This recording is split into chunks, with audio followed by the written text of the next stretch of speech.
જેતપરના ખેડૂત આંદોલનનું અંત આવશે કે પછી આ આંદોલન એવી રીતે ચાલતું રહેશે? શું છે સમગ્ર મામલો, એની વિગતે ચર્ચા કરીશું. નમસ્કાર, હું છું ઉજ્જવલ અને આપ જોઈ રહ્યા છો નિર્ભય ન્યૂઝ.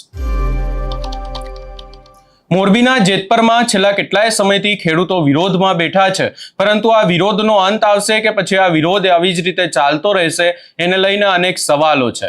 કારણ કે તંત્ર દ્વારા અનેકવાર પ્રયાસો કરવામાં આવ્યા છે, છતાં હજી સુધી આ આખી બાબતને લઈને ખેડૂતોની વાત એક જ છે કે અમે તંત્ર જ્યાં સુધી અમને લેખિતમાં બાહેધરી નહીં આપે કે અમારી માંગણીઓ પૂરી કરવામાં આવશે, ત્યાં સુધી આ ઉપવાસ આંદોલન ચાલતો રહેશે. અને આ સમગ્ર બાબતોની વચ્ચે હવે જે ત્યાંના આગેવાન છે તેમના દ્વારા શું કહેવામાં આવી રહ્યું છે એ પણ સાંભળી લઈએ.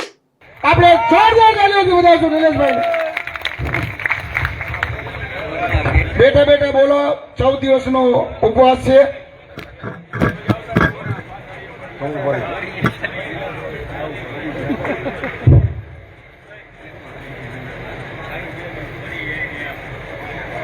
ધરતી માત કી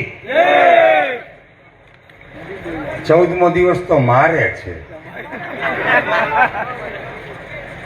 ધરતી માત કી જય જવાન, જય જવાન, જય જવાન, ઇન્કલાબ, ઇન્કલાબ. હાથ ઊંચો ન કરીને બોલે એને કુળદેવીના સોગંદ છે. જય જવાન, ઇન્કલાબ. ધન્યવાદ.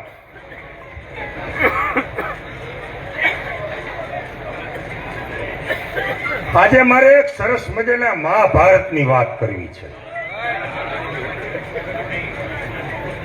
જે મહાભારતનું સર્જન થયું તેમાં કૌરવો અને પાંડવો કાકા બાપાના હતા, પણ એ યુદ્ધ સત્ય અને અસત્યનું હતું. એવી જ રીતે માનનીય કાંતિભાઈ અમૃતિયા રાજનીતિમાં છે અને આપણી સાથે અહીંયા 14 દિવસથી અન્નનો દાણો ખાધા વગર બેઠેલા કાળુ કાકા ઉર્ફે રાકેશભાઈ એ આજે તમારી છાવણીમાં છે.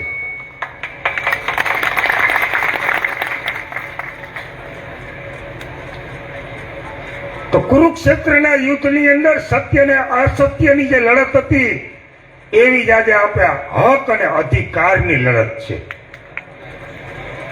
હું આ વાત એટલા માટે કરું છું કે એ તો કાકા દાદાના ભાઈ હતા, તો એક માના ઉદરમાંથી જન્મેલા બે ભાઈ છે. મિત્રો, ઘણી બધી વાતો કરવી છે, ઘણો બધો આક્રોશ છે, ઘણી બધી લાગણી છે, ઘણી બધી માગણી છે, પણ મારી એ કન્ડિશન નથી. એટલે મારી સમિતિ એમ કે છે કે નિલેશભાઈ તમારે 2 જ મિનિટ બોલવાનું છે, તો મારે 2 જ મિનિટ બોલવી છે. 120 સેકન્ડ જ. આજ બપોર પછી ઓલો ઢોલીડો ઢોલ વગાડતો હતો, ઘણા હાઈબ્રોમાં 4.5 ભણેલો અબૂત અભણ આજે પ્રેઝન્ટેશન નહોતો કરી શકતો, કારણ કે એને કાયદા, સર્ક્યુલેટ અને લો નું કાંઈ પણ નોલેજ નથી. ગોળ ગોળ ગોળ ગોળ ગોળ ગોળ ગોળ ગોળ વાત કરીને કુલડીમાં ગોળ ભાંગી નાખ્યો. જેની લાખો અને કરોડો ખેડૂતો રાહ જોતા હતા કે કેબિનેટમાંથી કંઈક રિલીઝ થાય, પરંતુ ક્યાંક ને ક્યાંક સરકારમાં બેઠેલા અભણ પોપટો આ જેતપરને મિર્જાપુર કરવાની મનસા ધરાવે છે.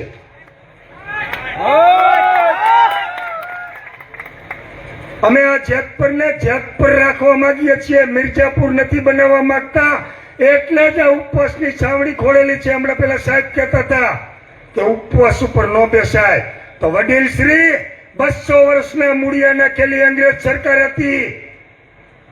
2.5 ફૂટની પોતળી પહેરી મોહનચંદ કરમચંદ ગાંધીએ એ મૂળિયા ઉખેડીને નાખી દીધા હતા. આ સત્યાગ્રહમાં તાકાત છે.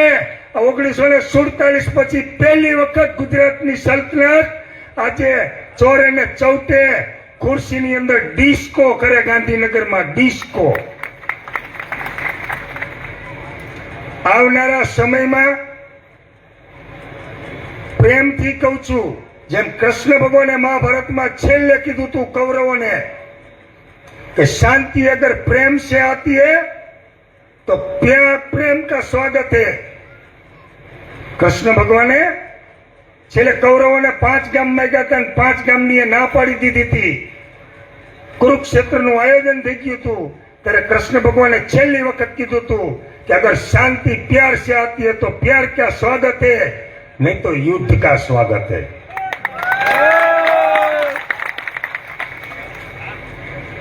લોકશાહીની અંદર યુદ્ધ આપણે કેવું કરશું? પ્રશાસન છે, એની પાસે પૈસા છે, પાવર છે, પોલિટિકલની સીટ છે. આપણી પાસે કાંઈ નથી સિવાય હક, અધિકાર અને ન્યાય માટેની લડત માટેના કલેજા. તો એ લડત કેવી રીતે લડશું? એ લડત અહિંસાના માર્ગથી જ લડશું. એમાં હિંસાનો રસ્તો ક્યાંય નહીં અપનાવીએ, કારણ કે અગાઉ ઘણી બધી ખુવારી અને નુકસાની ભોગવી ચૂકેલા છીએ. હું એવું ઈચ્છું છું કે આજે સમિતિ નક્કી કરે, જે ગામ નક્કી કરે, જે યોગ્ય નિર્ણય લે કે આજે અહીંથી આપણે જાહેરાત કરી રાજુભાઈએ કે જો સરકાર યોગ્ય નિર્ણય નહીં લે તો ન ભૂતો ન ભવિષ્ય આ જેક પર રેકોર્ડ કરે, રેકોર્ડ. ન ભૂતો ન ભવિષ્ય. આ ગુજરાતની અંદર કોઈ દી ઓલા ખોટા બોલા વાંચ્યા મોદીની સભા ન થઈ હોય, એના કરતા જો મોટી સભા ન કરી તો આ બેઠેલી પટલાણીઓના હમ હે.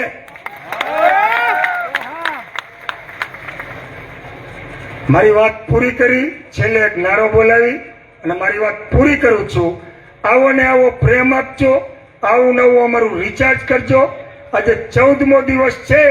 માતાજી ન કરે કે આવનારા 14 દિવસ ખેંચવા પડે, 2-4-5 દિવસમાં યોગ્ય નિર્ણય આવે, પણ કદાચ 14 દિવસ ખેંચવો પડે તો આવું નવું 66 kV નું રિચાર્જ આપજો. હું 28 દિવસ ખેંચવા માટે તૈયાર છું. છેલ્લે મારો નારો બોલાવી અને વાત પૂરી કરું છું. જય જવાન, જય કિસાન, જય જવાન, જય કિસાન, ઇન્કલાબ જિંદાબાદ. તમે અહીંયા આગેવાનને સાંભળ્યા અને સ્પષ્ટ વાત એ જ છે કે જ્યાં સુધી સરકાર બાહેધરી નહીં આપે ત્યાં સુધી આ આંદોલન ચાલુ રહેશે. આ સમગ્ર બાબતે તમારો શું અભિપ્રાય છે એ અમને કમેન્ટ કરી જરૂર જણાવશો ને અમારી ચેનલ નિર્ભય ન્યૂઝને લાઇક, શેર, સબસ્ક્રાઇબ કરવાનું ભૂલશો નહીં.